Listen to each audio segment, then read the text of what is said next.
Welcome back to Whose Ball Is It Anyways, a.k.a. Off the Gridiron, your Houston Texans podcast. It's a new game that we're introducing, maybe just for this week, for the bye week. I'm your host, Garrett, and I have several of lovely contestants here. Boys, what's going on? What's going on? We'll start down right here. We'll just quickly introduce ourselves, going down the line. It's your boy Kush. How's it going, guys? What's going on? It's Eric. What's going on? What's going on, guys? My name's Dom.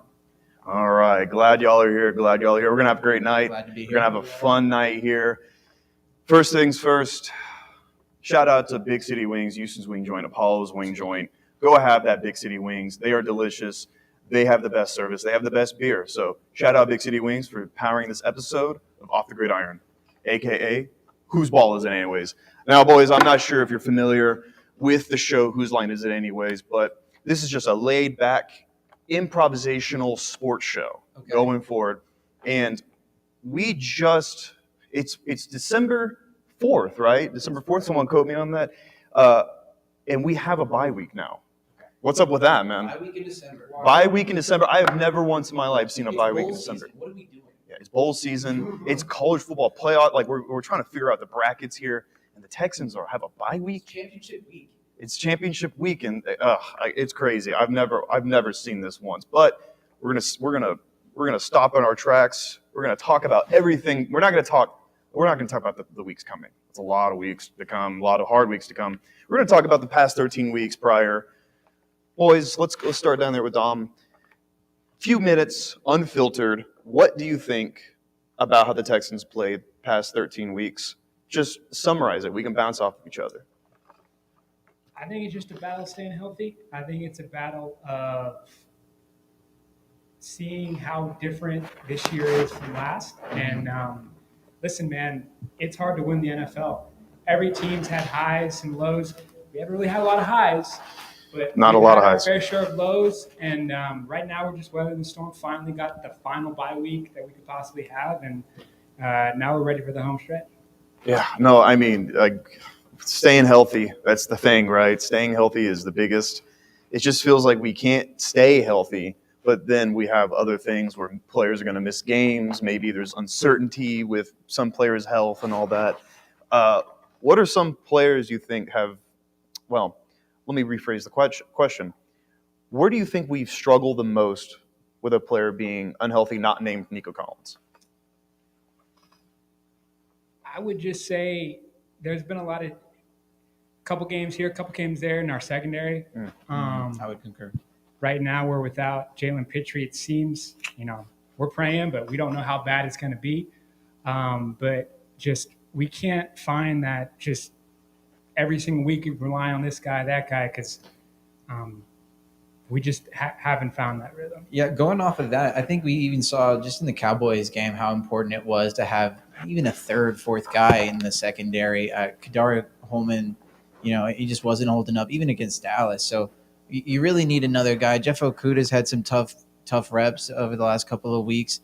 You got to go out there and find somebody in free agency or in the draft. The secondary is thin, in my opinion, even when it's fully healthy. It's very thin. And to go off about secondary being thin, I remember a certain name laying around for months, people just not touching him, Justin Simmons from the Broncos, 100%. Just sitting there, not doing anything with him. What do you think about that? What do you think about not addressing safety at free agency, but rather doing it in the draft? Yeah, the price tag that comes with it, I think, scared the Texans. And ultimately, when you need guys, you got to go out there and spend money. And the safety position, I think you can point at Eric Murray. You can point at instances where Jimmy Ward has not been optimal. He's had some great plays here and there, but he's a high risk, high reward player, I think, even in regards to his health. So you got to get a guy that can go out there and play 17 or at least give you consistency over 17. And I don't think they necessarily have that guy yet. Kalen Bullock looks fantastic, but you got to get another guy and can't rely on rookies. Yeah, or relying on rookies. Yeah, it's. And when you think about it, Derek Stingley throughout his whole college career was always in and out of the injury report. Last year's already shown he's had to miss a few games. We need an Iron Man in that secondary, and we haven't found him. Haven't found it. We thought maybe we had one in Jimmy Ward, but injuries and not the best play. It's been a question mark with Jimmy back there. Certainly, yeah, I would agree. Kush, what do you think about the past 13 weeks of Houston Texans football? As far as the secondary, man, I think that even before coming into the season, the depth in the secondary was a question mark. And that's why I think we all wanted the Texans to try to get Justin Simmons, shore up the safeties. But I think as far as Nick Caserio goes, I think he was willing to bet on his rookies that he drafted. So I think that's why they didn't really, make a move. Yeah, as we keep saying that it's hard to ask a rookie to do so much, but Texans rookies look fantastic. Fair to say, yeah. Nick Caserio does a great job drafting. The Kamari Texans Lassiter, Kalen Bullock, they've looked fantastic in the secondary, and it is really unfair. Addressing some of the comments, it is really unfair for us to dog on the secondary, considering the defense is by far the strength of this team. Like, if I had to grade the defense over 13, I'd go A-. Oh yeah. Like, the discipline, I think, is maybe a little bit of an issue, and I think you can point to a couple of factors. I want my team to hit guys hard. There's a gray area. There's a defined line in some areas. A- would be my grade over the defense. But if we're talking about, the offense would get like a C+ from me, and overall, average it out, we're talking a B. So you say defense has been by far the playmaking on the defense has been by far the best. I mean, I think I saw this week. Over the last 7 weeks, it's the most takeaways the team has had in franchise history. You got to chalk it up to the defense making plays, and we're 3-4 over that span. I mean, how does that happen? Now, I do like this show. This is a positive show, and I like that you're showing positivity to one aspect. Boys on the outsides, on the bookends, what's one positive thing that you didn't think was going to be great? And we'll go back to you, Eric, on the one thing that you unexpected to be great, but it's been great for the Texans this year. Nothing. I think the interior of the defensive line. Yeah. Guys, have come in and stepped up. D'Amico likes to rotate guys. Mario Edwards was contributing early. Foley Fatukasi's been pretty good when he's been healthy. Danico Autry came in there after the suspension. He's been pretty good. And, me personally, when, during free agency, I was like, man, they're not really addressing the interior of that defensive line. But there was talk of Eric Armstead. Yeah, exactly. Yeah. And they've held up their end of the bargain. They've been pretty good. Yeah. My big winner is Joe Mixon, man. He's our offense. When Nico is out, he was our offense, and there's without him, how many touchdowns do we have? Very low number. Without 11 or 10 or 11 or something, something in double digits. Gosh.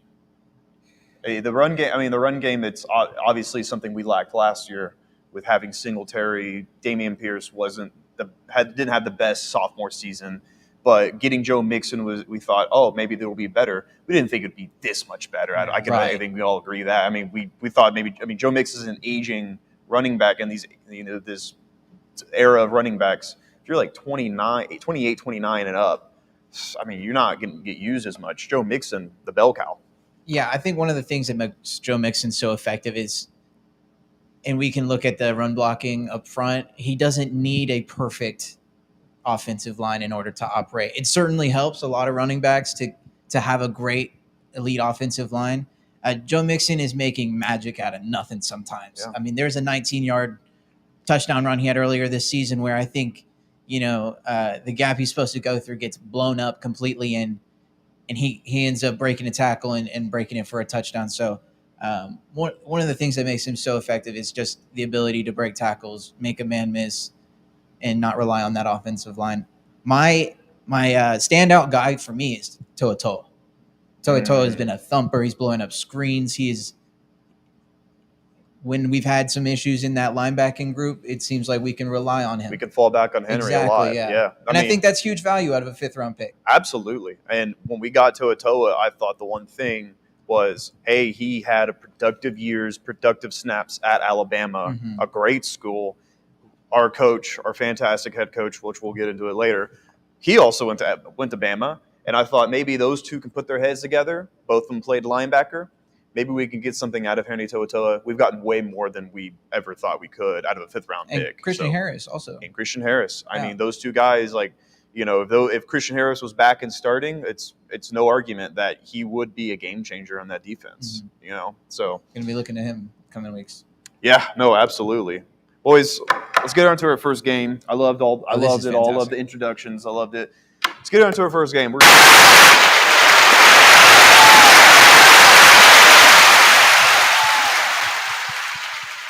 This game is called Takes from a Hat, and it's a playoff of the game, scenes from a hat, but I'm going to pull something. And originally we would do this one by one, but I'm going to pull it out, and we're going to go down the line, and you give your take on it. Or whoever wants to go first, you can blurt it out or whatever. It's fine. There's no rules. Nothing matters. Buzzers. Yeah, this doesn't matter. This doesn't matter at all. So I'm going to mix them up a little bit. The first take that I want, Tank Dell this season. Who wants to start it off? Tank Dell. I'll go first. Kush? Tank Dell, underwhelming. He had a big year last year. If he would have stayed healthy last year, he probably would have been a 1,000-yard receiver. Now, I will say, for a guy that got shot, and he was coming back from an injury last year. A lot of adversity. Yeah, so, it's kind of unfair to expect him to just go off right from the jump, but I expected him to be better than he is.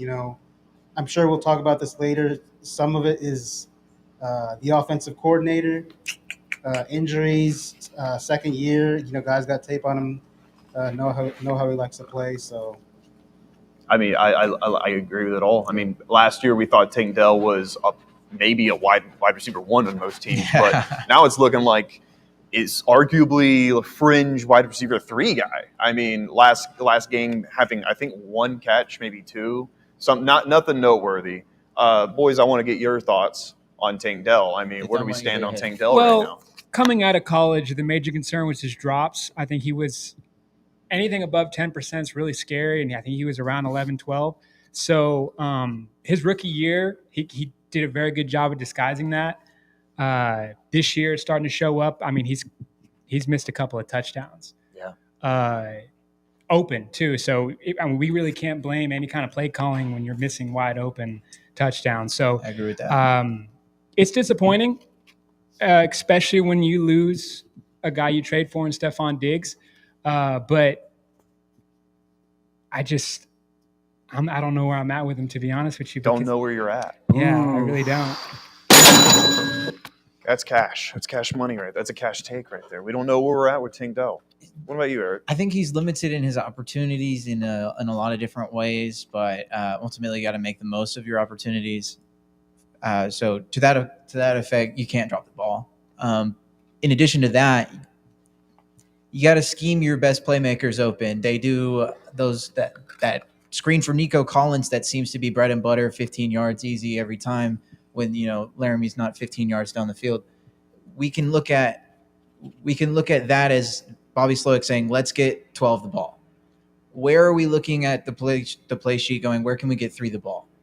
And that's really where I'm at with the offense. We're giving Mixon the ball, and I love that. Guy needs to be 25 touches a game through the air, on the ground, what have you.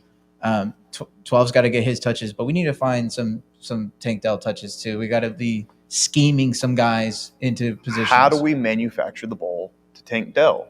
He's getting open. I don't know what to do. He's getting open. Yeah, I feel like it could be. Is CJ looking that way? Is the pocket moving that way? I know they like to manipulate the pocket in order to mask, some of the deficiencies in the line. Are we really? I would have to go back and look at all 22 to see where Tank is during these situations, and if he's covered, if he's not making space.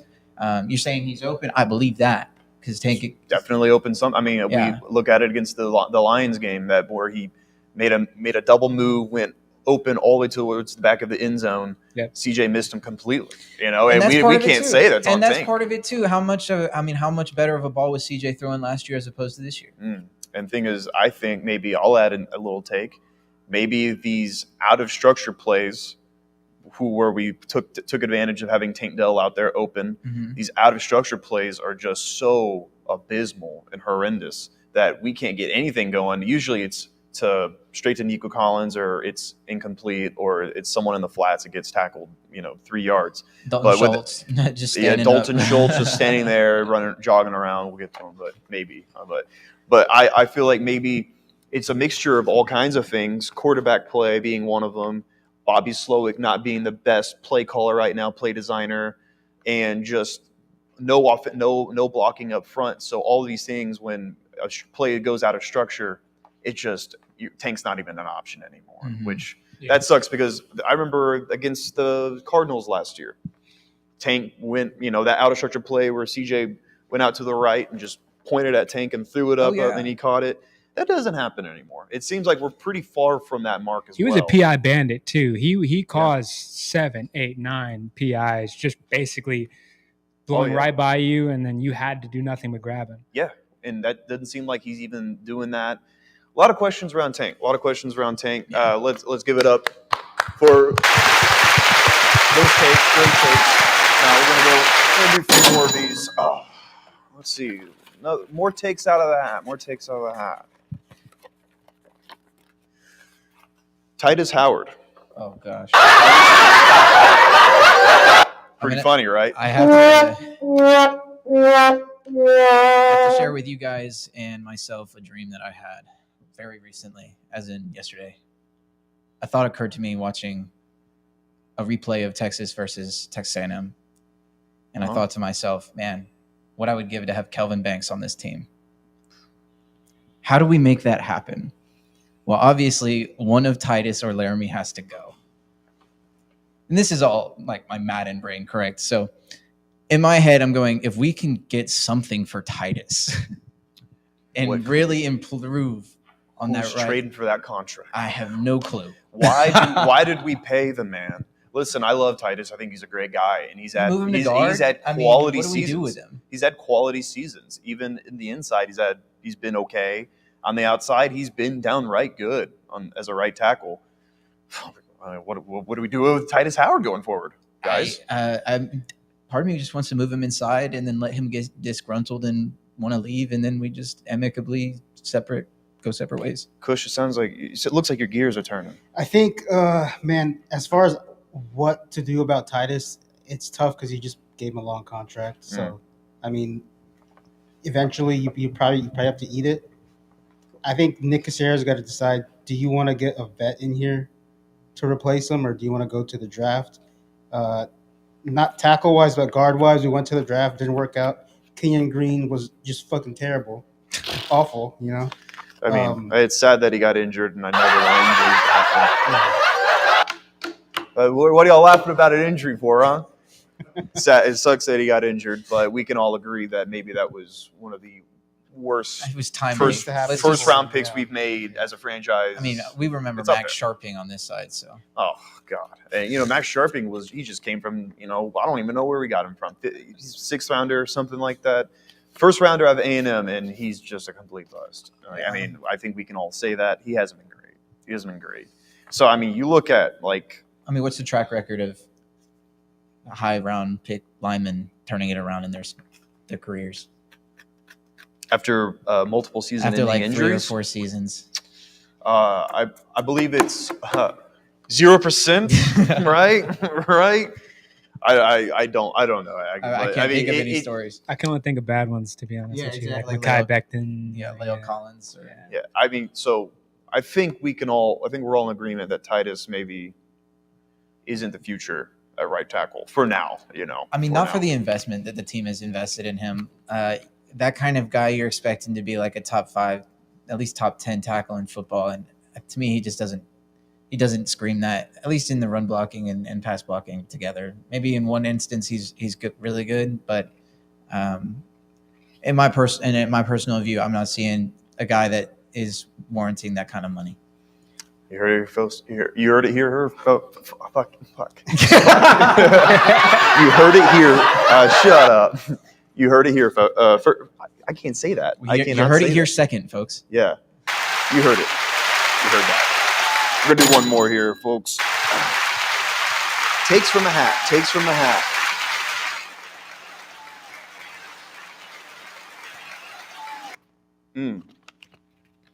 Quarterback C.J. Stroud. Can't make this up. Number 2 pick out of Ohio State. What do we think?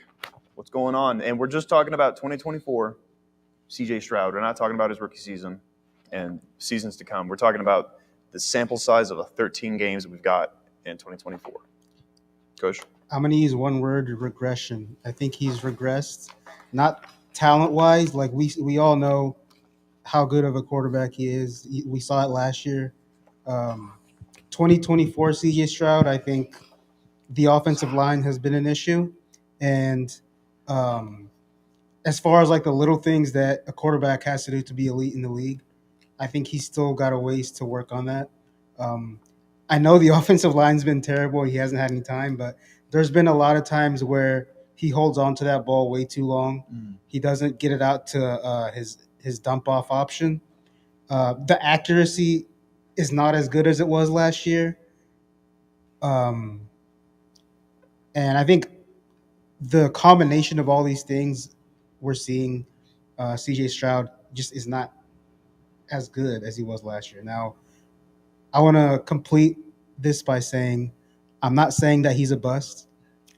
All right, I'm not saying CJ Stroud success. I'm not jumping off the CJ Stroud bandwagon. You're mentioning it, though. You're mentioning the word. Mentioning the Yeah, word I'm just saying. But if there's any person out there that's a CJ Stroud stan, it's me. You guys see my shirt. I rep the guy like a motherfucker. All right. But watch your mouth. There's kids in the. There's kids in the. But no, I can't take these guys anywhere. But no, I think he has stuff to work on, and I just think people have to realize that the quarterback position is a hard position, and just by watching him in the 2 years he's been here, you see how hard it is. So, well, I mean, I don't know who can say it better than that, because there is definitely some regression, right, boys? Well, I hear where everyone's coming from with that. I definitely take Cush's take. My take is any quarterback loses their best receiver, Nico Collins, for most of the year, their second best receiver, Stephon Diggs, for pretty much like 2/3 of the year. You're not going to look so good. Comparing last year to this year, there was a lot of timing routes where he looked really good with anticipation. The best throw I've seen all year was from C.J. Stroud of any quarterback. Week 1 against the Colts to win the game, third down, had to have it 100%. To Nico Collins at the corner. That's accurate. The past couple weeks, I'd agree with you. He hasn't looked that accurate.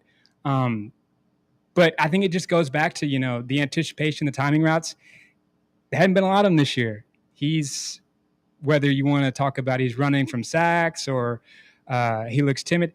What I saw last week against the Jags, there was a couple of times where he was throwing off of his back foot, and the pressure was not in his grill, but it was getting close.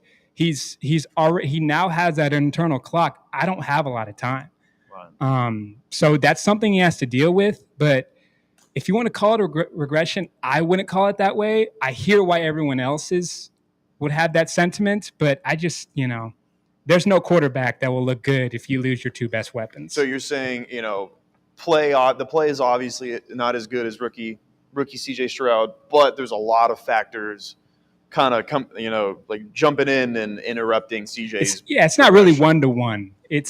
There's things moving around him. Absolutely. I agree with that. I think one of the things that we can look back on, and I know you're talking about 2024 CJ Stroud, but you can't look at 2024 CJ Stroud without looking at, what in my opinion is what we expect to be peak CJ Stroud. In my eyes, that game against Tampa Bay, 5 touchdowns, 400 yards or what have you. Yeah. There were a lot of times during that game where Slowick had 7 or 8 in protection, and there were, only 2 routes down the field.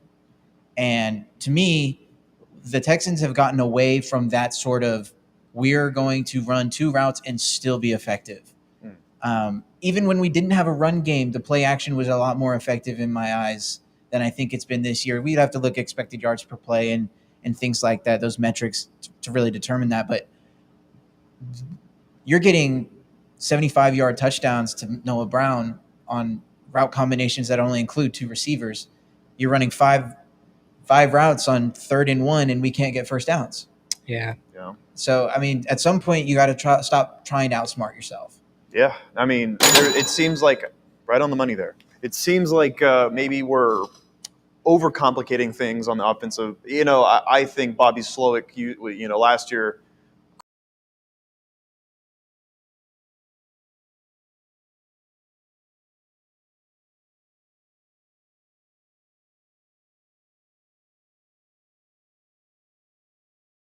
I mean, it seems like I'll give my CJ Stroud take real quick. I think it has a lot to do